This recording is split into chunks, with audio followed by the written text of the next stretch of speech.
Good morning, everybody. Welcome to the Resources Committee. Before we start, just a few reminders. Can everybody turn the phones off, please? Outside in our little message boxes, you may have some more bits and bobs, but you should also have your 75th anniversary pin badge. And whilst we're talking about 75ths, our chairman, Ken Smith, turns 75 today.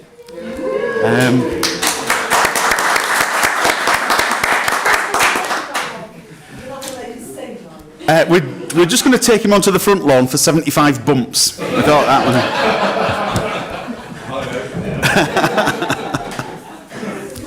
one. Happy birthday, and thanks for joining us on your birthday.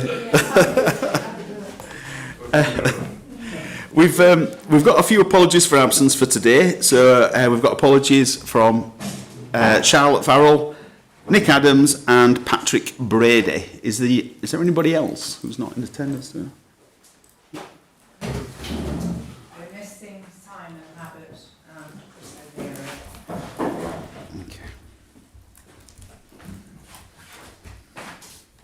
Thank you. Okay.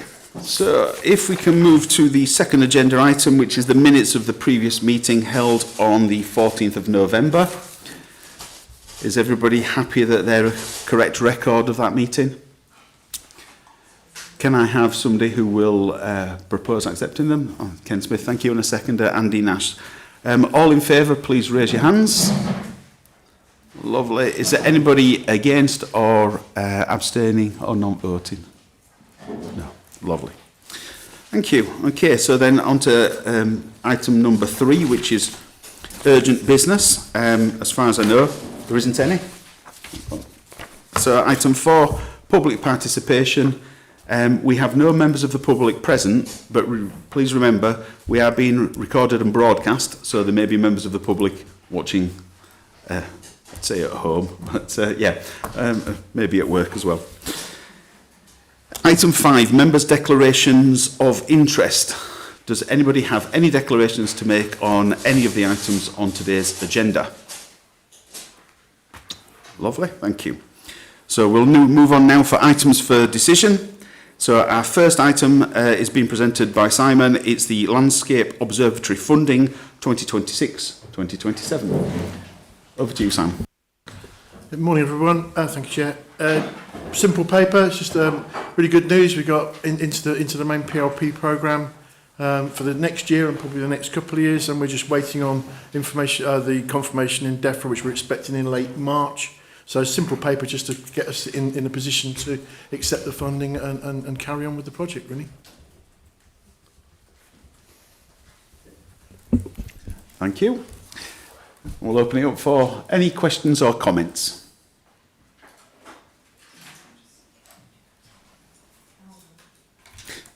Janet. Yeah, thank you. Simon, thank you for this paper. This Landscape Observatory works brilliant, so it's fantastic this is happening. It's really sort of groundbreaking. Well, hopefully not breaking, but you know what I mean. So it's fantastic that it's happening. I think a couple of things. First of all, when are we going to, do we know when we're going to get our grant funding in? Because it sounds like we depend on that to take this forward.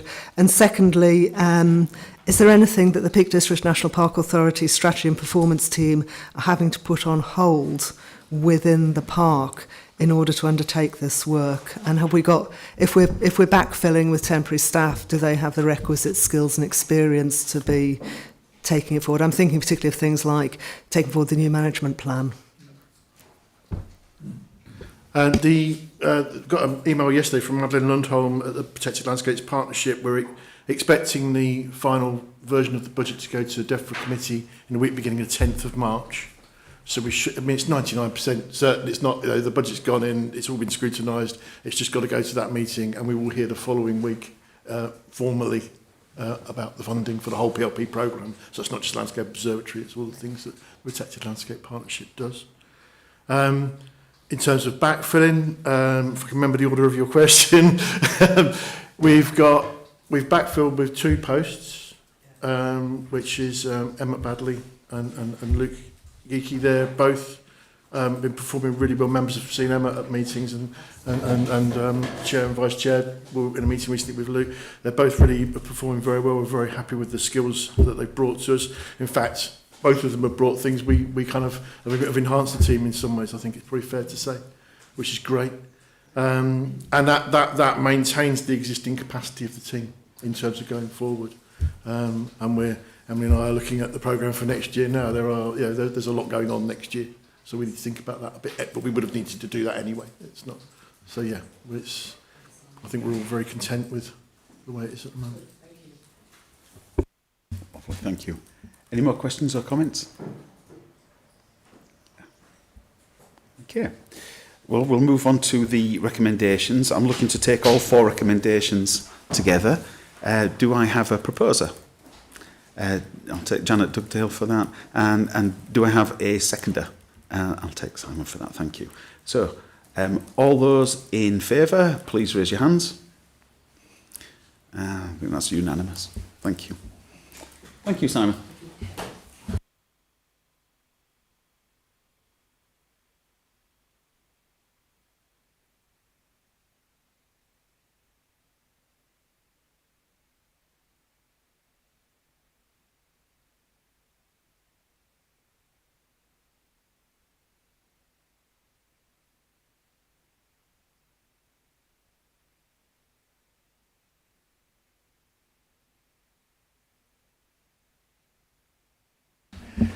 So Matt Freestone will be presenting the bylaws.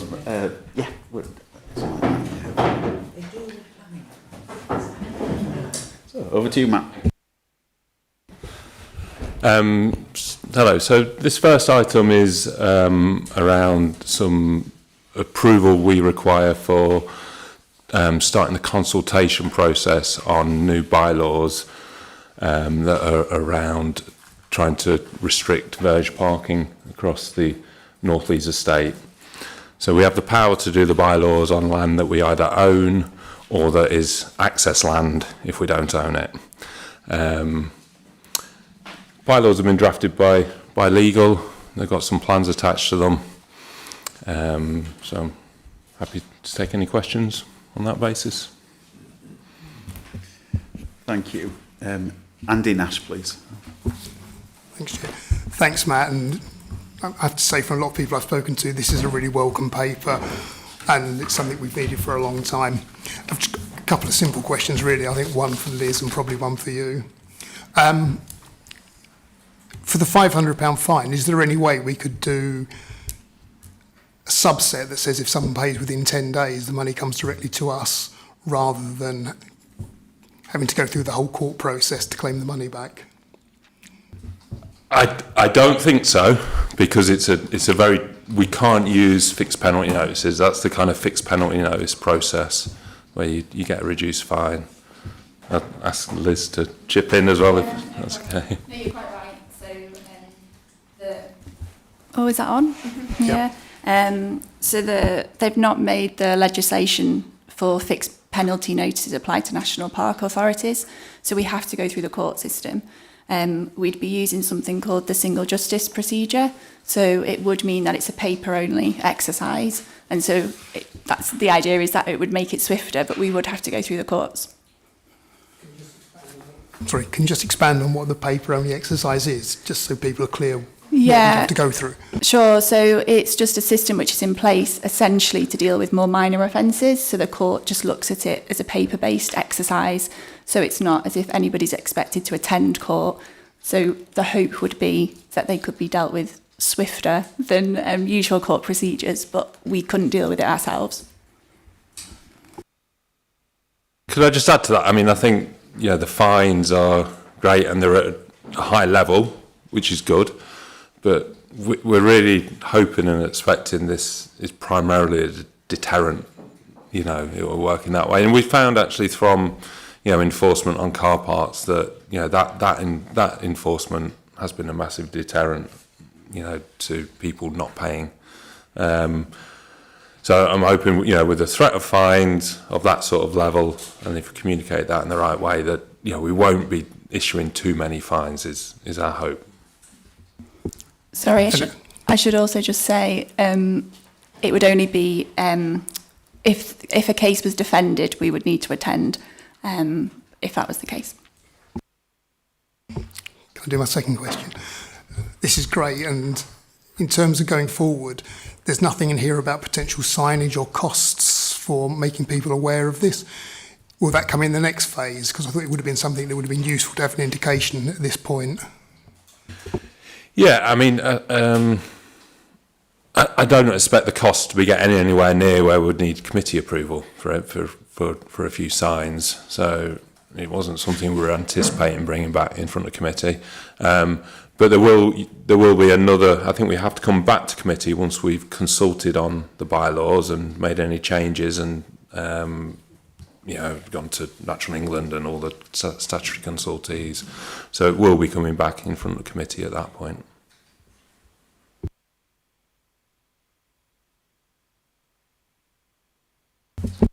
Thank you, Chair. I mean, a couple of points about that. I mean, with these people who parking on the pavement, is this causing real problems? Imagine, children, people with prams, it's completely out of order, and we've got to do that to stop that. I mean, the second question really is, who are these people who are doing that? Are they people who are visiting the park and they can't do it? Or are they people? I've got terrible problems in my ward where there's people, like vans, not even from the area. A gentleman all over Christmas, he was trapped in his house. They'd left it and couldn't get out, and then they've got these people digging things up.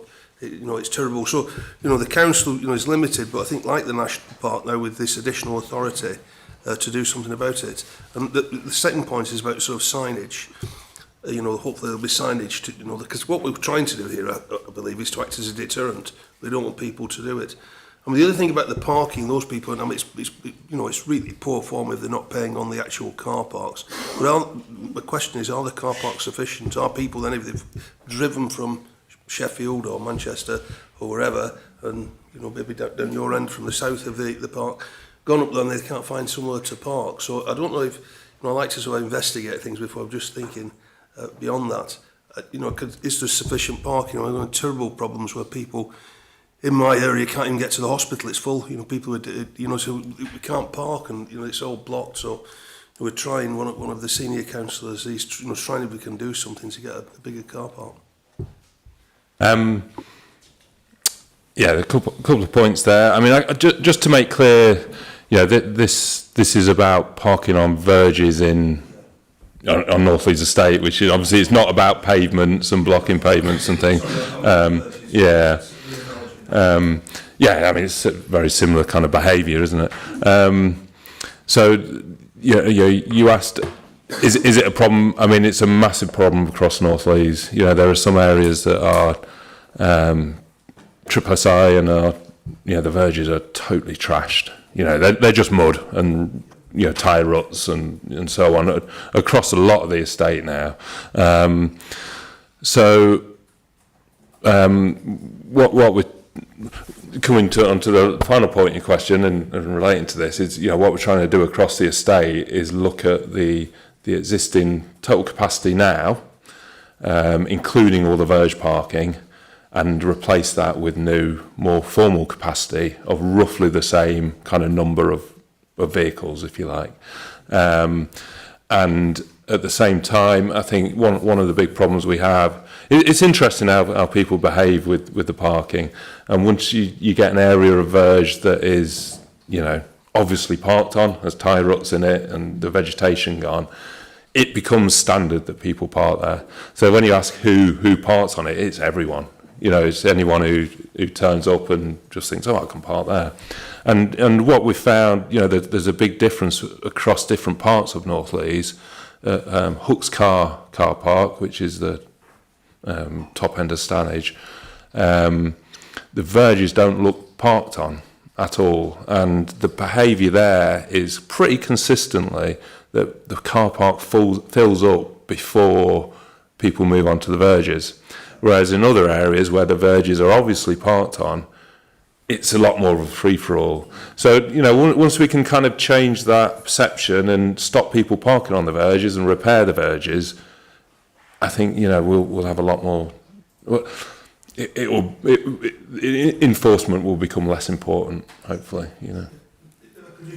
Just come back, Chair. I mean, is this a problem elsewhere throughout the national park? I had to go over to a funeral in Sheffield over just before, it was actually the day before Christmas Eve, the 23rd, and there was a lot of people, the verges there, going over on the Snake Pass and elsewhere in a terrible, in fact the road itself was in a terrible condition. It was difficult to drive. I don't know what's going on there, but you know, people, you can see the same thing where people have gone on the side, you know, to admire the magnificent views and what have you, and stop and maybe go for a walk. But I just wondered, is there anywhere else throughout the national park where it's a problem in a lot. It's a problem in many places. Obviously, you know, as bringing in the bylaws, we're doing that on our own land, and we can kind of cover the costs of the enforcement of that because we benefit from the car parks in that area. I think doing it elsewhere, yeah, we wouldn't have the funding to kind of roll this out in other places, really. On that point, the Highways Authority can put in traffic regulation orders.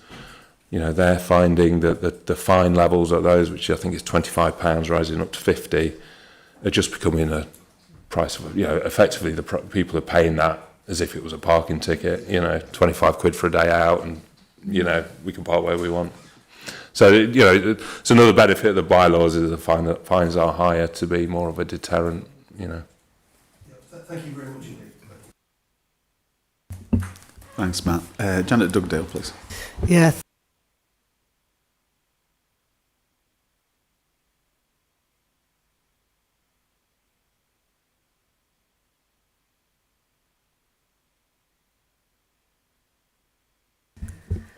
There we go. I'm pleased that we are seeing this not as an income generating activity but as a conservation activity, and thinking about our two core purposes of nature recovery and conservation, but also access, and trying to manage the two by providing compensatory legitimate car parking, but protecting and restoring those important verge areas which are triple SIs and are now very nature depleted. So I'm absolutely delighted about that.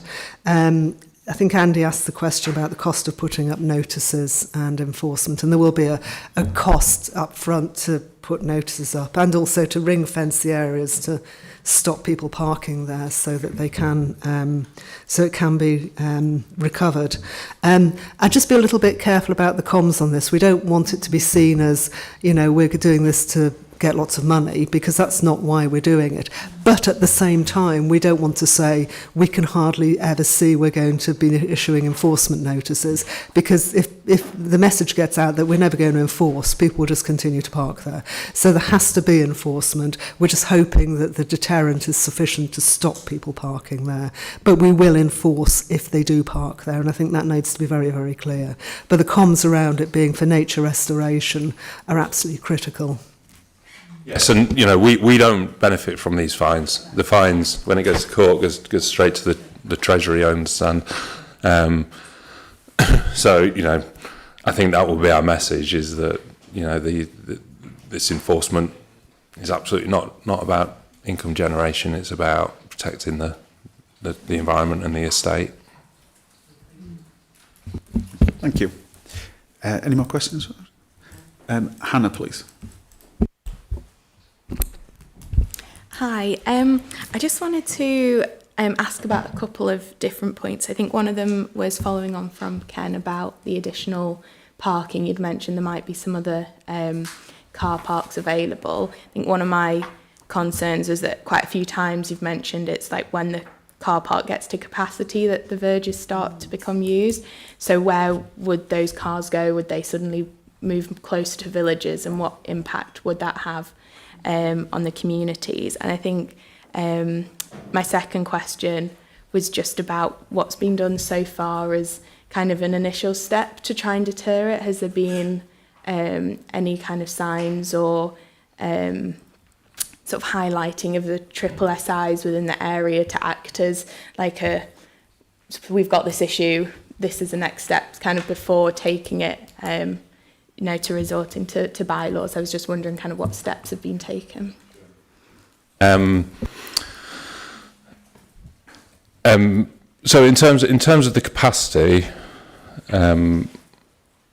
as I say, we're looking at this across the North Lees estate, and we've kind of worked out, what the capacity is on the verges and in the car parks at the minute. And we've started on site yesterday. Actually, we got planning permission in December for extending the car park at Dennis Knoll. So that's one of the really problem areas for verge parking. So we're replicating the capacity in that area with the new car park. We've kind of relied on an old planning application from the 1990s that was partly implemented for an extension to the Holland Bank car park, and again we've just completed the extension of that. So again, that's one of the hotspots for verge parking. And then in other areas, the overall capacity of the estate is roughly what the capacity is now. With the new car parks will be roughly what the capacity is now. Obviously that demand may well increase as we go forward, but we've got to stop somewhere, and I think it will be a case as we go forward of monitoring and keeping tabs on where people are parking and any other problem areas really, and respond accordingly, I think. And in terms of what we've done to date, we do across North Lees have a number of kind of temporary signs that we put out on certain verge areas that are an issue. Again, that's worked quite well up at Hookscar, but other areas they've just been ignored or moved so people can park basically. So it's been an ongoing. I mean, I look back, as I say, we relied on this old planning application from the 1990s. I've been looking on the files from that area. It was an issue then. It's been going on for 30 odd years up there. I think what we're doing now with the bigger car parks and the bylaws is probably the biggest step we've taken over that time, really, to actually address it. Thank you. So, just with you mentioning the temporary signs, how would the signs for the parking differ to those signs that are currently expressing the triple SIs? Obviously, like as Janet said, wanting to make sure that it's clear it's not kind of a profit exercise, but to protect the landscape. So how would that? I mean, I think change? Simply, we want to keep the signs very simple and not get into too much kind of legal kind of talk on them, and to keep them brief, because we try and reduce the amount of signage in the in the landscape.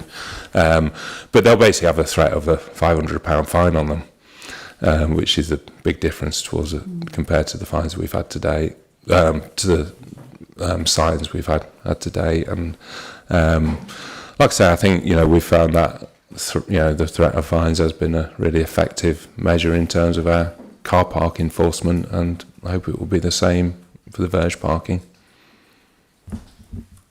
Thank you. Simon Thompson and then Charlotte Kelly. Thanks.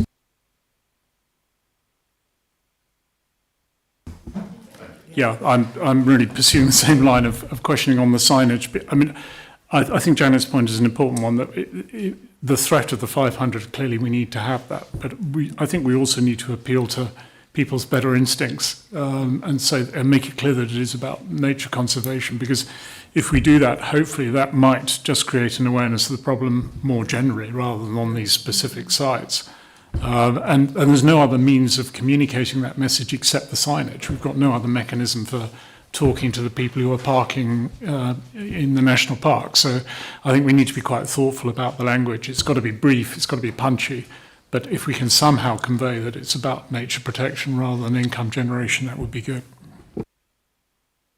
Yeah, I totally agree. I mean, we haven't quite got that far yet, but we've recognised it needs to be really carefully thought through. Like I say, to minimise what we're saying, you don't want big signs or wordy signs, but to get across that message and the threat of a fine as well. Yeah. Thank you. What I was going to say is we have a big problem in Staffordshire as well as Derbyshire, because Warslow, Foxed, all over there, and what it is as well is farmers can't get their equipment through, they're being blocked in, and we found as well that lower fines just do not work. £50 fines were not 5 people in a car, they're paying £10 each, and if they've driven over an hour to get there, they don't mind. They're going on verges. Now the verges are completely flat and you can't even tell if it was a verge. And then, as well as that, emergency vehicles can't get through either. So it's a safety risk as well with them being there. So I think a higher fine is appropriate because the low ones just don't work. Signage does not work either. If you tell people not to park there without a big fine, they just ignore it. Amanda, please, and then Yvonne. Thank you. So it's really building on the communication point. The area where I live is a triple SI. People park on the verges. There is a risk of fines, but they're never implemented. Locals know that. People visiting, it's Box Hill, Surrey. People visiting know that they're not going to be fined. They park right next to the sign. So that consistency of implementation is going to be absolutely critical. The other thing I just wanted to flag was thinking about the future proofing of this. When I was reading this paper, the thing that jumped into my head is the Tour de France is coming to the area, which is going to bring in visitors. It's going to create a lot of excitement with locals. It's going to be a nightmare from people wanting to be as close to the cyclists as possible, come into the verges. Again, living in Surrey, experienced quite a lot of that when we had the Olympics and the various other cycle races come through. So I think just giving some thought and consideration, that's going to be a big test for this in how you future-proof it and make sure you balance nature, access. So it's just a caution, sorry. Yeah, I think your second point, you know, that's something we kind of battle with constantly. You know, there are North Lees is one of the hotspots of the national park, you know, I think, you know, personally, I think, you know, there's huge benefits to the national park, and, you know, our objectives of an authority of people, you know, visiting that estate and the activities they're doing there, you know, in terms of engaging people with the national park and so on. And it's about, you know, managing that balance and, you know, considering the number of visitors at North Lees. I think we do a pretty good job of, you know, managing the habitats and the natural environment, you know. In terms of your point about, you know, visibility of enforcement and so on, we'll be using our enforcement officers who do the car parks. They're out pretty much every day. One of them will be out, and, you know, 2, maybe even sometimes 3 of them at busy weekends. So North Lees is one of the areas we do issue quite a number of fines. So that's the kind of they have a number of different rounds they do, and that's one we always go to first, basically, because that's where, you know, what most of the problems are. So I hope the enforcement will be quite visible up there. The other thought that's just popping into my head is around the communication point that Simon was raising. Again, thinking about what's coming along and the events coming along, that not necessarily this particular item, but we should be thinking more broadly about how we can utilise that to raise awareness, raise funds, raise visitors to the park going forward. So not necessarily an item for you to answer, but I think more broadly, as a collective, we should be thinking about how we can maximise that event for the greater good of the park. Yvonne, please, and then Ken Smith. Thanks, Chair. I think Matt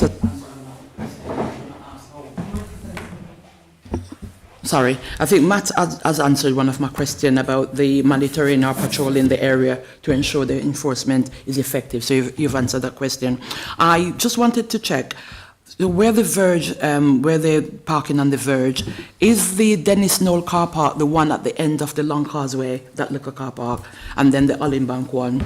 Because I've noticed, and I tend to either when I'm doing group walk or just I'm cycling around that area, that the Dennis Knoll one and that small car park, you'll have like 4 cars in there, And in September, we were doing some training. There were 4 cars parking there and 12 cars on the verge, all in bank and near to the toilets. That is the worst section. That car park is bigger and people tend not to use it. And Ken was saying, you know, who are these people? Sometimes it's people as far as to Manchester. And the reason why I know, I do talk to people when I'm in the Peak District. And some people say, you talk to everybody. Yes, I do. And some of them are climbers. They're from Manchester, so the people that I talk to. And do you find it easy getting here? And where do you park? That's what I usually say to have a conversation. So it's not people just like near, like Sheffield, people from further afield. And I think they just assume that they can just park there because the space is there. And it's really bad. And I'm really supportive of this, to be able to let people know that it's not a free-for-all and it's damaging the environment. And I just wanted to ask, on the verges there, are you just going to put notices, or there's going to be any barrier to stop people parking? Or are you just going to protect it as it is for people not to park there? Well, there's two different sites you mentioned there. Dennis Knoll. So a lot of the verge will be, as we're developing the new car park, will become a mound. So we've got a kind of mound in between the road and the new car park, but we're not planning on extending that mound past the car park down towards the Castle Grid, if you know it well. We're just going to use signage there because that's where it goes into the triple SI. It may be that we revisit that if the signage and threat of enforcement isn't, effective. But I don't expect to get there on that site. In terms of Holland Bank, you're right, that is one of the worst areas for parking, and unfortunately it's one of the few areas on the estate that we don't own the verge. The verge is owned by Highways and it's not access land. Everything around it is access land, but the road and the verge has been excluded for some reason. So I'm talking to Highways there about using a bund or maybe posts on that site to physically stop people parking on that, the verge you're talking about near the toilets. Ken Smith, please. Thank you, Chair.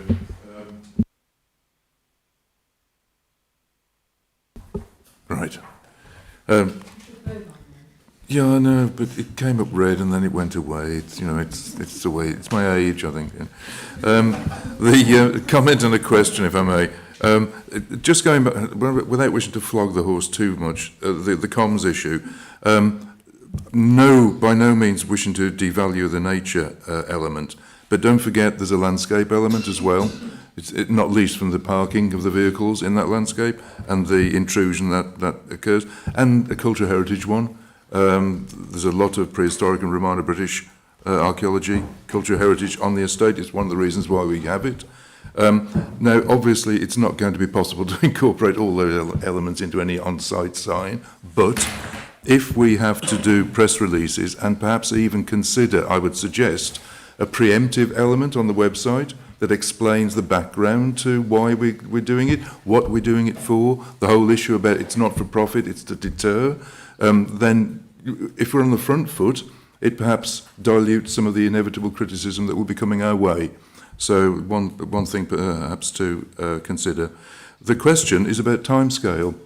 There's a consultation process, then there's a submission to DEFRA.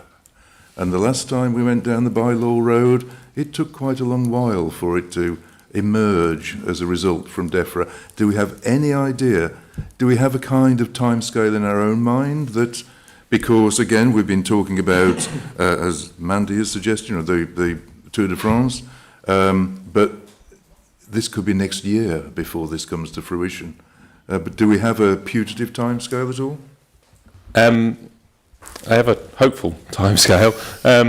I think last time we went to DEFRA, and I think Phil's been putting some pressure up that way as well. Last time we went to DEFRA, we added a couple of car parks onto our bylaws, so it was fairly straightforward, but that was processed really quite quickly, a matter of weeks, I think. You're right, the previous time it did take some months. But I think we have to consult on it now for 4 weeks as a minimum. Liz, I don't know whether... Is that? I'm pretty sure it's 4 weeks. We have a public consultation, so we'll consult on it, make any amends, and then it will go to DEFRA for final approval. We're in their hands, but I'm hopeful it will. You know, I'm hopeful we'll be looking at within the next 5 to 6 months. Is, you know, it would be great to have it in place by the summer, basically. You know. Thanks. Ruth Swetton, please. Thank you, Chair. I'll be briefer. Just echoing many of the points other members have made about comms, that is really important. I do welcome this. I just wanted to put out there about us thinking about this in the medium and long term as well. We've got immediate issues which we're tackling here, but I mean, this is about behaviour change, isn't it, which is the really, really tricky thing. And I think that piece about, okay, the car parks are full, there's nowhere for you to park, please do not come here for the moment. I'm just wondering about our technological response for that, in terms of, you know, have we got in the future, you know, potential capital investment? You know, we've had a whole chunk of capital investment from DEFRA this year about can we start thinking about, you know, apps that alert people before they even get out of Sheffield that, right, there is space here, there is no space here. You will not be able to park, there is nowhere to leave your car. You know, so that we've got the stick, and that's really very important, and we've all agreed on that. But, you know, we've got to start harnessing some of this technology. I think, you know, when you go into a big city, it's there, isn't it? And I know it isn't comparable, but, you know, all these car parks are full, there are 3 spaces here. You know, you look, don't you, and think, right, well, I'm not going to bother with that car park. I'm just thinking, you know, it will require capital. I know we have challenges with signal and all sorts of stuff, but technology moves on. So if we can just keep that on our horizon, I think, in terms of behaviour change, because it does come. I mean, you know, the whole thing about like fires and barbecues, yeah, we've still got enormous problems, but people are becoming aware that it is socially unacceptable to do this. I saw a woman berating people in the Leek Yorkshire trading, the actual manager of the store, for selling barbecues. She owned a campsite in the Peak District, and she was absolutely furious and was berating him. And I thought, gosh, that's really interesting that that's happening. So I'm not saying that's what we want, but it's about that social messaging, isn't it? So yeah, it's a comment rather than a question, but I think let's think about keep it there about what capital investment we could do to kind of just stop people getting there in the first place. Because if they've driven from Manchester or Sheffield and they get there and there's nowhere to park, they will not go elsewhere. So we want to intercept them, don't we? Thank you. Yeah, thanks. Just a quick comment on that. I think, you know, you're right, technology is changing. I've been talking to Danny Udall at Eastern Moors, which is, you know, adjacent to the North Leeds estate. They're trialling drones for monitoring. So I think they've got a drone that will automatically count the number of people or the number of cars in the landscape, which is one of our big challenges, is knowing how many cars are on any car park, because it's very resource intensive to go and actually monitor that on a real-time basis. You know, what Danny's trying out with drones, you know, maybe a solution to that. How you then communicate that to people as they're leaving Sheffield and Manchester is another issue. But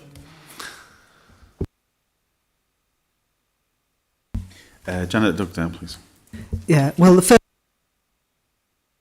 done it again. It must be my age. Yeah, first thing, I do want to move these recommendations, but just a quick comment as well. Charlotte mentioned the Staffordshire Moorlands and the Warslow estate. Are there opportunities to look at implementing these bylaws on that estate, which we also own? We could. On the areas around the land we own and manage, You know, the Roaches is slightly different. You know, there aren't massive issues on the Warzone Moors estate. You know, I don't think it justifies any great need for it at this point, because it's not one of those kind of honeypot spots. There are those sites around that area, but on the Warzone estate, there's not at the minute. Andy Nash, please. Janet's just beaten me to it. I was going to propose so I'd like to second it, and also just to mention to Matt, I believe the Lake District undertook a trial about 4 years ago using satellites to track how busy their car parks were, and it might be worth just seeing how that went. And Hannah, thank you. Yeah, just a couple of kind of final thoughts from me was making sure that I think it's really important that the car parks are in place before the bylaws. Just around the conversations, making sure that it is still a welcoming place for everyone to come, and whether that's making sure the car parking, the transport infrastructure, there's obviously a lot of different issues, and making sure that it is still a national park for everyone to come to, and that access is still there.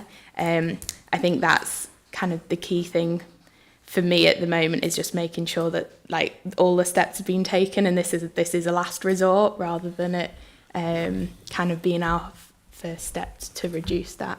So yeah, I think balancing that clear ecological and kind of conservation point, but just not saying, oh well, you've driven 2 hours, there's nowhere for you to come. I think that's just one of my concerns. So just wanted to highlight that. Yeah, just quickly, the car parks one's finished and one started on site yesterday, so I fully expect that to be done before the DEFRA get back to us, you know. Well, thank you, everybody. We've had a good discussion on that. It's been around the entire committee and then some. So I'm going to throw my 2 pence in. I think the point about the communications is absolutely essential on this, because it could quite easily be mistaken as just revenue generated. So I think getting over the point that what the purpose of it is and who gets the money would really help. I did think that the signage needs to be to the point, but I wonder if there's an opportunity to put a bit more detail into the car parks by the pay meter, and perhaps also just to say thank you for parking in the car park and paying. And that's maybe an opportunity to get a bit more content out there. Displacement of vehicles, well, that's all. Whenever you do anything, I think, on a highways bit, whether it's double yellow lines or any kind of restriction at all, you've got to think about those knock-on consequences, and I get that entirely. So it's great that we're already on that. I think Ruth's point about live alerts and being able to redirect traffic is something that's worth thinking about. More so when we get into Tour de France territory. We see it for Home Moss, where we've got the warning signs in my village about don't go over. Some people don't follow them, but we do have them. And again, in the town centre, we've got the signs saying how many spaces are available, but there's a fair bit of technology and a fair bit of cost, I would imagine, behind all that. I'd probably... just taking the feel for all the comments that have been made, I think we'll all be quite happy to receive feedback post-implementation on how this has gone, what's gone well, what's not, what the learning is, and certainly whether it can be deployed into other parts of the park. For my part, I think it's a step in the right direction. And on that, so I'm looking to take all 5 recommendations as a whole. So Janet Dugdale, are you happy to propose that? Yes. And Andy Nash, are you happy to second that? Lovely. All those in favour then, could you please raise your hands? And all those against? Thank you. Are there any abstainers? Okay. Thank you very much. That concludes that item. We're now on to agenda item 8, which is moving into Part B session. So, can we just knock it off? Is it the motion? Sorry, okay. So we've got the draft motion which is on your agenda, and that is that the public be excluded from the meeting during consideration of agenda items 9, 10, 11, 12, 13 and 14 to avoid the disclosure of exempt information under section 100A part 4 of the Local Government Act 1972, Schedule 12A, paragraph 3. Information relating to the financial or business affairs of any particular person, including the authority holding that information. That's a section. So, do I have a proposer for that, please? I'll take that as Andy Nash and a seconder as Janet Dugdale. So, all those in favour of moving to private session? Thank you, that's unanimous.